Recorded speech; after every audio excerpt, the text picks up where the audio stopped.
It is so enraging to be a Palestinian living in Germany. It's very, very tough, I have to say, and not just on the day to day, because a majority of time I just deal with Islamophobia. People don't see that I'm Palestinian, just maybe think I'm Syrian, right? That's fine. The institutions around you, when you see what they're doing to people who hold a Palestinian flag, who say things in the public sphere, supporting Palestinian liberation, canceling invitations from speakers and artists, and banning protests. If you want to say basic, the notions of like the liberation movement, if you want to just kind of talk about that freely here, you would face, immense consequences. It's a very unsafe place, in my opinion, for people who are vocal about Palestine. Here's a real reason why there is anti-Palestinian racism in Germany. Palestinians are this insignificant and inconvenient side note in German memory culture in particular. German memory culture is this concept of remembering the Holocaust and atoning for their sins, and making sure that they're reminded that, this will never happen again. And this is, and how they treat it actually is that this is theirs, right? It's theirs to claim, it's theirs to reflect and think about. And Palestinians are this very kind of annoying part of the story for them. And it's because their solution to atoning for their sins is unwavering support for Israel, is unwavering support for Zionism, is specifically saying anti-Zionism is anti-Semitism. This is how they've been able to move on in their eyes, right? So it's not really reflecting about their past. And so what you do have is this story that Germany has manufactured of like, okay, now Jews are in this flourishing, democratic, successful, rich state, and we need to support that as much as we can. But wait, there's these Palestinians, and they need to, stop talking. And so they will do everything they can to silence Palestinians because it impacts their story, their crucial story to try to come back to the world stage and be a European power again. And if Palestinians are successful trying to portray their message here, then that's a big problem for Germany, because how else are they supposed to show that they've moved on? Last year, during the Nakba Day protests, the state of Berlin canceled protests for Palestine, even vigils for the murder of Shirin Abu Akleh. They were canceling everything. Berlin police just admitted in a very crazy report by Middle East Eye that they were targeting people who looked Palestinian, that they were racially profiling.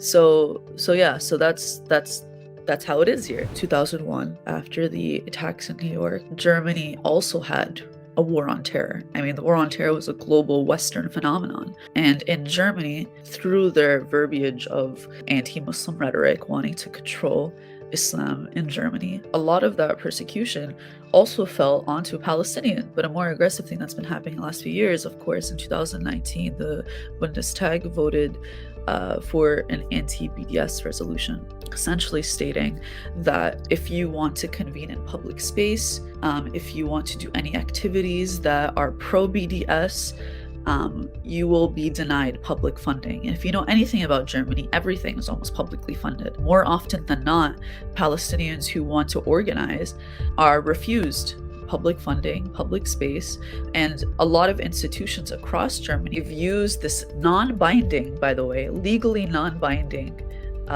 resolution to cite any instances of anti-Semitic acts towards Palestinian activists and speakers and artists in particular, academics, etc. And what's interesting is almost every single incident that I've seen that has been taken to court, for example, and it's almost always overturned. Just a few weeks ago, the Berlin court overturned charges against anti-apartheid Jewish activists in Berlin who were arrested last year during the Nakba Day demonstrations. They reversed the charge. It was because it's a sham, because it's not binding. But unfortunately, you're not going to have every Palestinian go to court, and the state knows this. And so they use this to their advantage, even though it's illegal. Like, what they're doing is illegal. And if it is challenged, it will be overturned, but they will never admit it. And it's phenomenal. In a country that is so crazy about rules, so crazy about how strong their constitution is, they will pass an illegal anti-BDS resolution to make a point about how much they love Israel. Netanyahu came to Berlin from some sort of photo op nonsense, and there was a lot of different protests, right, that happened in Berlin. the majority of Jewish people in Berlin are actually Israelis. A lot of them are very critical and anti-Zionist or anti-apartheid, but there's also a lot who are these kind of liberal, leftist, progressive, except for Palestine types. But this Israeli media will damage everything we're trying to do. And so you had a lot of protests from like the nonsense Save Israeli Democracy, and you had a lot of Palestinian protests. When a Palestinian holding a flag kind of came towards, the Israeli protesting, literally the Israeli protesters would kind of force them to not have their flags with them, and the police would enforce it. It's phenomenal. I mean, I can stand there and dress up, yeah. Not in this. I mean, I can go there. I don't speak Hebrew. Oh, sorry, you can cross the road and do whatever you want, but we cannot first of all protect you. It's just, it's such an ironic, like, oh yeah, let's save democracy, but I want the German state to limit Palestinian democracy living here. We don't know how many Palestinians are in Germany. There's a lot of different waves of migration in the 60s. A lot of students came to Germany, and in some way or another were not able to return back to Palestine. And in the 80s, it was mostly refugees from Lebanon. Of course, also refugees from Syria. And so, but the thing is, those Palestinians are from Syria are categorized as Syrians, not Palestinians.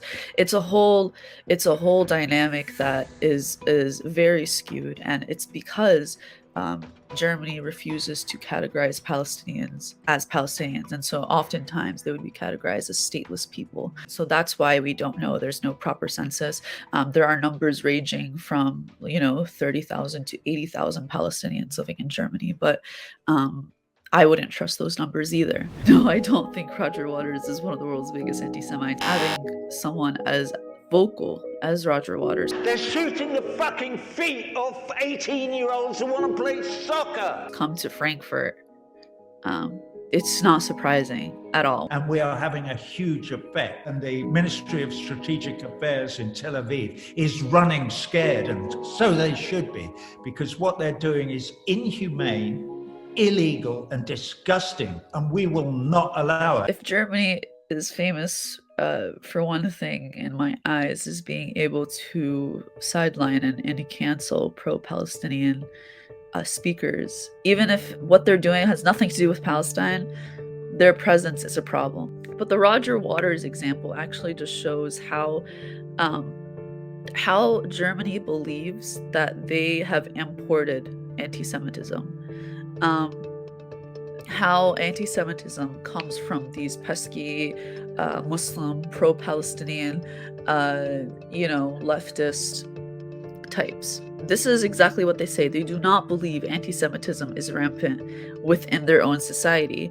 They believe anti-Semitism is imported. And this is an example. Although Roger Waters, you wouldn't consider him a migrant, but still he's being pro-Palestinian, supporting, these Muslim Arab migrants. And now he's an example of that, right? And they will never internalize this at all. They do not believe that anti-Semitism is a very serious problem within their own society, even though in 2019 there was an attempted synagogue shooting by a right-wing white German supremacist. It is phenomenal how very little critique the German media has towards such a pervasive issue. It's a shit show. Like, it's all just, it's terrible. Left, right, middle, everything here. I realized very, very quickly that I will not get any sort of mainstream job. How it works in Germany is you won't have any sort of critical conversation about Israel. You will never platform a Palestinian.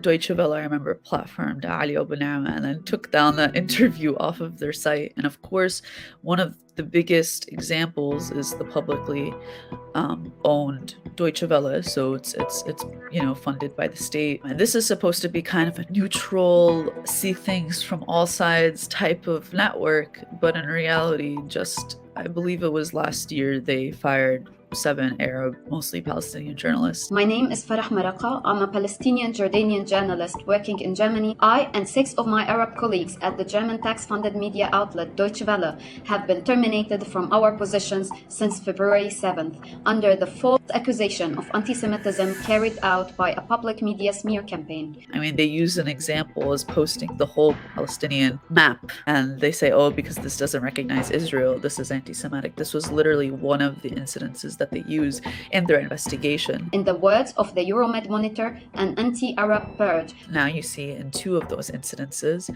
that the court decided that no, these were not just firings. You will see incidences of these major publications who will not be critical of Israel. Axel Springer, they just bought Politico. They have specifically within their contract for their employees that they have to, support Israel. The court will rule in favor of Palestinians because of very strong employment laws and labor laws in Germany. And these companies just think it doesn't apply to them. It's crazy. Germany has a crisis in education, and civic education in particular.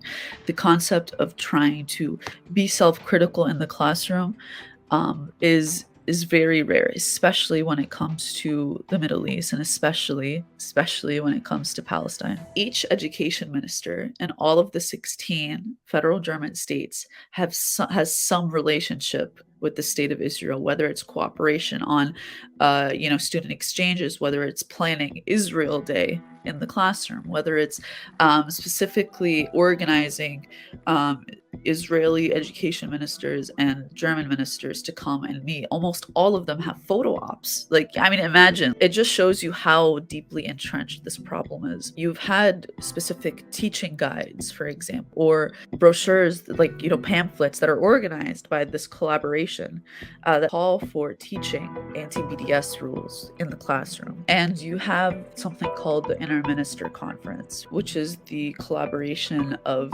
interior ministers of different German states. They just passed this resolution a few months ago. One of their points is talking about how to be more aggressive on supporting Israel in the classrooms. They always frame this as fighting anti-Semitism.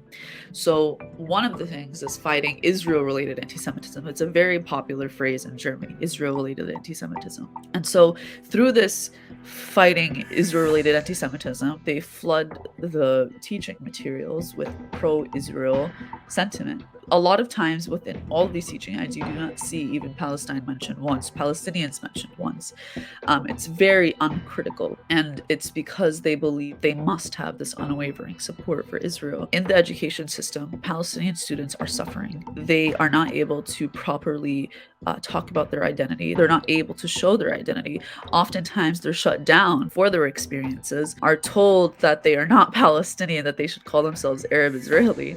For example, I've had over 50 students talk to me about their own personal experience through, my research, through talking to people. If you're not able to be critical of a state, of a government, I don't know what type of education you're getting. That also makes me afraid of, when my son goes to school one day, how that would be for him. Despite the repression, despite Germany's consistent efforts, I do feel there's a growing solidarity for Palestinians in Germany. Activists on the ground that face the criminal charges, that have to pay fines, that deal with the German police daily trying to organize for Palestine, they're the ones who are really leading the way. My name is Hebh Jamal. I am a 23-year-old journalist who is based in Germany.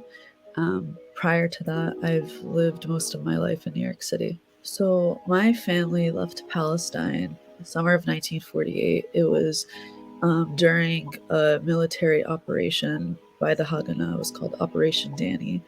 And they essentially ethnically cleansed my family's village of Jimzu. My family was forced to leave Jimzu.